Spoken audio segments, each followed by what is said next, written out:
रितु ने थके हारे कदमों से घर में प्रवेश किया तो देखा कि मम्मी जी और जेठानी बाहर बरामदे में ही बैठी हुई थी और दोनों की नजरें उसे ही घूर रही थी।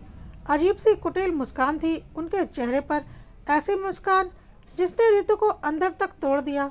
साफ पता चल रहा था कि उसके मायके की एक एक खबर इन लोगों तक पहुंच गई होगी। पति दिलीप की तरफ देखा तो उन्हें तो कोई फर्क ही नहीं पड़ा था। आखिरकार उसके मायके की एक एक पल की रिपोर्ट मम्मी जी तक पहुंचाने में उसके पति का ही हमेशा अहम किरदार जो होता था। इस बार की महाभारत तो उन्होंने पूरे मिर्च मसाले के साथ बताई होगी। एक बार तो उसका मन किया कि सीधे अपनी कमरे में ही चली जाए, लेकिन 15 दिन बाद मायके से लौटी थी तो संस्कारवश सास और जेठानी के पैर तो छूने ही थे। आखिर मन को मारकर मम्मी जी की तरफ पैर छूने के लिए बढ़ी। तब तक दिलीप मम्मी जी के पास ही बैठ गए। जैसे ही उसने मम्मी जी के पैर छुए, मम्मी जी आशीर्वाद देने की जगह बोली, क्यों बहू, इस बार यह क्या नया नाटक हो गया तेरे मायके में? तेरे भाइयों ने तो पूरे समाज में थू थू करा दी।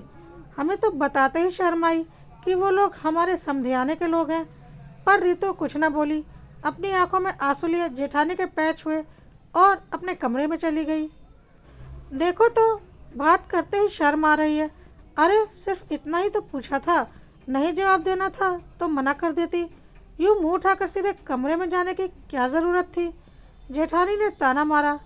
अरे रहने दो बड़ी बहू, इसके परिवार में संस्कार ही नहीं है तो उसमें कहाँ से होंगे? सुना नहीं इसके दोनों भाई 12वीं पर कैसे लड़ रहे थे, वो भी बाप की जमीन जायदाद के लिए। मम्मी जी भी जेठानी को रोकते हुए पर रितु को ताना मारते हुए बोली, हाँ मम्मी, ये बात तो सही है। मुझे तो बड़ी शर्म आई वहाँ पर, कैसे बेशर्मों की तरह झगड़ रहे थे दोनों भाई। दिलीप बीच में ही बोल पड़ा। तीनों इतनी जोर से बातें कर रहे थे कि उनकी बातें अंदर तक रितु को सुनाई दे रही थीं। सुनकर रितु अंदर अपने कमरे में रो रही थी। एक तो पिता की मौत का गम, ऊपर से 12वीं के दिन उसके दोनों भाई जमीन जायदाद के लिए लड़ पड़े। इससे समाज में अच्छी खासी किरकिरी हो गई। रितु जब भी मायके जाती तो अक्सर भाइयों और भाभियों के छोटे मोटे झगड़े देखकर पापा को खूब समझाती थी, पापा अपने जीते जी बंटवारा कर दो। पर पापा थे कि हर बार मना कर देते, कहते कि मेरे जीते जी तो बंटवारा नहीं होगा, बाद में दोनों आपस में बांट लेंगे। अब देखो, दोनों ने ऐसा बंटवारा किया कि पूरे समाज के सामने ही शर्मसार कर दिया। लेकिन यहाँ ससुराल वालों को तो अच्छा खासा मुद्दा मिल गया था। अब तो उठते बैठते खाते पीते इसी किस्से पर बातचीत चलती रहती। आखिर रितु भी क्या कहती, जब मायके में भाइयों ने नहीं सुनी तो यहाँ ससुराल में कोई क्या चुप कराए। यहाँ तक कि कुछ दिनों बाद आस पड़ोस की औरतें मम्मी जी के पास आकर बैठी तो उनके सामने ही मम्मी ने कहा, अरे आजकल तो जमीन जायदाद के लिए लोग कैसे कैसे कदम उठाते हैं, घोर कलयुग आ गया है। अब हमारे ही समधी को देख लो, उनके दोनों बेटे पिता की मौत के 12वें दिन ही जायदाद के लिए लड़ पड़े। यह बात चाय लाते हुए रितु ने सुन ली। उसने धीरे से मम्मी से कहा, मम्मी जी, अब जो हो चुका उसे बार बार क्या बोलना। हाँ तो गलत थोड़ी ना कह रही हूँ, अब जो हुआ वो ही तो बोल रही हूँ। अब हर घर के बच्चों के संस्कार तो माता पिता ही डालते हैं। एक तुम्हारा परिवार देख लो जो जमीन जायदाद के लिए लड़ पड़ा, और यहाँ मेरे दोनों बच्चों को देख लो, बिल्कुल राम राम लक्ष्मण है। दोनों में कितना भाईचारा है, मम्मी जी ने हाथ नचाते हुए बोली। इतने में एक पड़ोसन बोली, पर कुछ भी कह नहीं सकते बहन जी, वक्त का कोई पता नहीं। राम लक्ष्मण तो भगवान है, हम तो फिर भी इंसान हैं, हमारी कहाँ तुलना भगवान से। बच्चों की नीयत कब बदल जाए कुछ कहा नहीं जा सकता, इसलिए बड़ों को चाहिए कि वक्त रहते ही अपनी संपत्ति का बंटवारा कर दें। बहुत कम ही भाई ऐसे होते हैं जो बराबर बंटवारा करते हैं, वरना अधिकतर तो संपत्ति को लेकर लड़ाई झगड़ा करते ही रहते हैं। उनकी बात सुनकर मम्मी जी तुनकते हुए बोली, होंगे ऐसे बच्चे, मेरे बेटे तो ऐसे नहीं हैं, उन्हें तो मैंने संस्कार दिए हैं। और वैसे भी परिवार तो एक साथ ही अच्छा लगता है, यूं बंटवारा करके परिवार को तोड़ने का हमें तो कोई शौक नहीं। आखिर पड़ोसन मम्मी जी के आगे कुछ नहीं कह पाई। कुछ समय बाद मम्मी जी के मायके में उनके भाइयों ने काफ़ी कर्ज हो जाने पर अपना एक पुराना घर बेचना चाहा। उसे बेचने के लिए कागज़ों पर मम्मी जी के साइन की ज़रूरत पड़ी, क्योंकि प्रॉपर्टी मम्मी जी के दादा के समय की थी और मम्मी जी के पिताजी इकलौते वारिस थे। अब पिताजी तो रहे नहीं, इसलिए मम्मी जी के दोनों भाई और स्वयं मम्मी जी उस प्रॉपर्टी के हिस्सेदार थे। मम्मी जी को जिस दिन पेपर पर साइन करने के लिए जाना था, उस दिन दिलीप और बड़े बेटे आकाश दोनों ने अपने अपने काम से छुट्टी ले रखी थी, क्योंकि दोनों को ही पक्का विश्वास था कि कर्ज उतारने के लिए प्रॉपर्टी बेची जा रही है, तो मम्मी जी को जो हक है वह दिया ही नहीं जाएगा। बस फिर क्या था, दोनों भाई मम्मी जी के साथ घर से रवाना हो गए। जब शाम को तीनों वापस आए तो काफ़ी गुस्से में थे, पर सुबह से भूखे हारे तीनों खाना खाने बैठ गए। साफ पता चल रहा था कि वहाँ कोई कहासुनी हुई है, इसलिए इन तीनों ने अभी तक खाना नहीं खाया, वरना मम्मी जी अपने मायके से कभी भूखी तो नहीं आती थी। जेठानी अंदर रसोई में गर्मा गर्म रोटियां सेक रही थी, वहीं ऋतु उन लोगों को खाना परोस रही थी। खाना खाते खाते ही तीनों में बहसबाजी छिड़ गई। आकाश ने तो आखिर मम्मी जी से बोल ही दिया, यह क्या मम्मी, आप इतनी बड़ी दानी क्यों बन रही हो? जब भगवान खुद आपको आगे चलकर कुछ देना चाहता है तो मना क्यों कर रही हो? भला कोई घर आई लक्ष्मी को मना करता है क्या? उसकी बात सुनकर मम्मी जी बोली, अरे पर तुम उन लोगों की स्थिति तो समझो, वो लोग कर्ज में हैं, तभी तो मकान को बेच रहे हैं। अरे तो मम्मी, हम कब मना कर रहे हैं कर्ज चुकाने से? कर्ज उन लोगों ने लिया है तो वो लोग चुकाएं, पर तुम्हारे हिस्से से नहीं। तुम्हें तो तुम्हारे दादाजी की प्रॉपर्टी से कुछ तो मिलना ही चाहिए।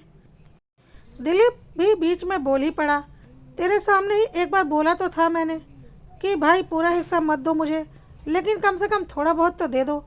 पर वो तो अपनी स्थिति का रोना लेकर बैठ गए। अब उनके आगे मैं कुछ नहीं कह पाई। मम्मी जी ने दिलीप को समझाना चाहा, हाँ माँ, तुम्हारे पास ही धन की वर्षा हो रही है, जो इतनी आसानी से हिस्सा छोड़ने को तैयार हो गई। ये तो भला हो हम दोनों भाइयों का, जो हमने प्रॉपर्टी पर साइन नहीं करने दिया तुम्हें, वरना वो तो तुम्हारा हिस्सा पूरा का पूरा हड़प जाते। अगर हिस्सा नहीं दिया तो सच कह रहा हूँ, उनके खिलाफ कोर्ट में जाने से कोई भी हमें रोक नहीं पाएगा। आकाश ने कहा और खाना खाते खाते बीच में ही थाली छोड़कर उठ गया। अरे खाना तो खाते जा, सुबह से कुछ नहीं खाया, ये बातें तो हम बाद में भी कर लेंगे। मम्मी ने कहा, तुम ही खाना खा लो मम्मी, अपने मायके की पड़ी है, लेकिन अपने दोनों बेटों की कोई चिंता नहीं। अरे तुम्हें कुछ नहीं चाहिए तो कम से कम हमारे लिए ही सोच लेती। तुमने तो अपनी पूरी उम्र देख ली, लेकिन हमें तो अपनी पूरी ज़िंदगी जीनी है। कम से कम हमारे ही ऐशो आराम के बारे में सोच लेती, या हमारे भविष्य के लिए कुछ रख लेती।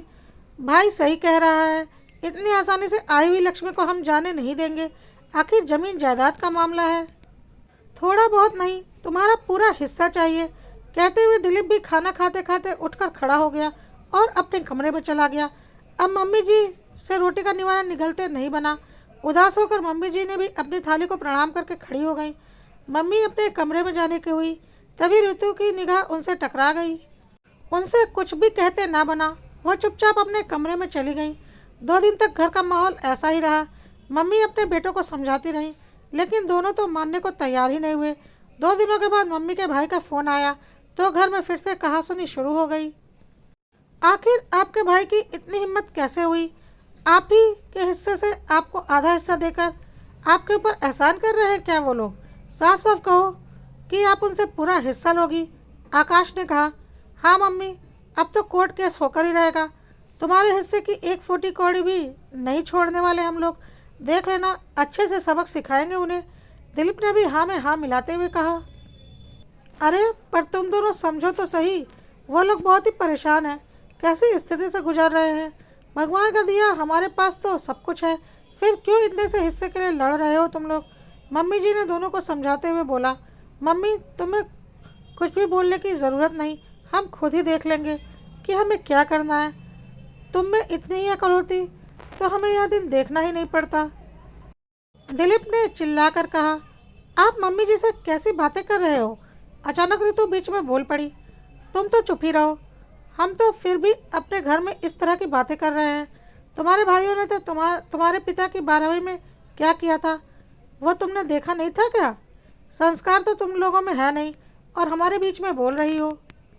ऋतु को बीच में बोलता देखकर दिलीप चिढ़कर बोला, आखिर कौन सा पति बर्दाश्त करेगा कि उसकी पत्नी इस तरह से परिवार के सामने उसे चुप रहने के लिए कहे? ऐसे में पत्नी को चुप कराने का सबसे अच्छा तरीका होता है कि उसके मायके पर तानाकशी कर दो, अपने आप ही चुप हो जाएगी। मेरे मायके में क्या हुआ मैं अच्छे से जानती हूँ, हम तो संस्कारी नहीं हैं, पर आप लोग तो संस्कार वाले हैं। आप क्यों लड़ रहे हो? उस दिन मेरे भाइयों को देखकर आपको बड़ी शर्म आ रही थी, पर आज आप क्या कर रहे हो? मेरे भाई तो आपस में ही लड़ रहे थे, पर तुम लोग तो जायदाद के लिए अपनी मम्मी तक से लड़ रहे हो। रितु ने कहा तो दिलीप गुस्से में आग बबूला हो गया। रितु पर हाथ उठाने के लिए वो आगे बढ़ा तो मम्मी ने उसे रोकते हुए रितु से कहा, बहू तुझे बीच में बोलने के लिए किसने कहा? तू अपने मायके में भी नहीं बोल रही तो यहाँ पर भी मत बोल। यह सही कहा मम्मी जी, मैं तो अपने मायके में भी नहीं बोली थी, यहाँ तो बोलने का मुझे बिल्कुल भी हक नहीं। पर मम्मी जी एक सलाह ज़रूर दूंगी।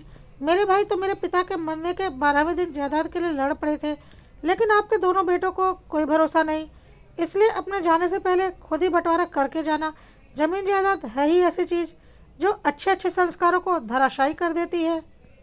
कहकर रितु अंदर कमरे में चली गई, लेकिन रितु के मुंह से कड़वी सच्चाई सुनकर मम्मी जी सोचने पर मजबूर हो गई। आखिर सही ही तो कह रही थी वो, लेकिन मम्मी जी की आखिर चली भी कहाँ। ना तो मम्मी जी कभी अपने जीते जी जमीन जायदाद का बंटवारा कर पाई, क्योंकि दोनों बेटे किसी भी तरह से उनके बंटवारे से संतुष्ट नहीं हो रहे थे और उसे सही नहीं मान रहे थे, और ना ही अपने मायके में अपना हिस्सा छोड़ पाई, क्योंकि उनके दोनों बेटों ने उन्हें ऐसा करने नहीं दिया। सिर्फ छोटा तो मायके से हमेशा के लिए संबंध, और आज मम्मी जी के दिए हुए सारे संस्कार दोनों भाइयों में साफ दिखाई दे रहे थे।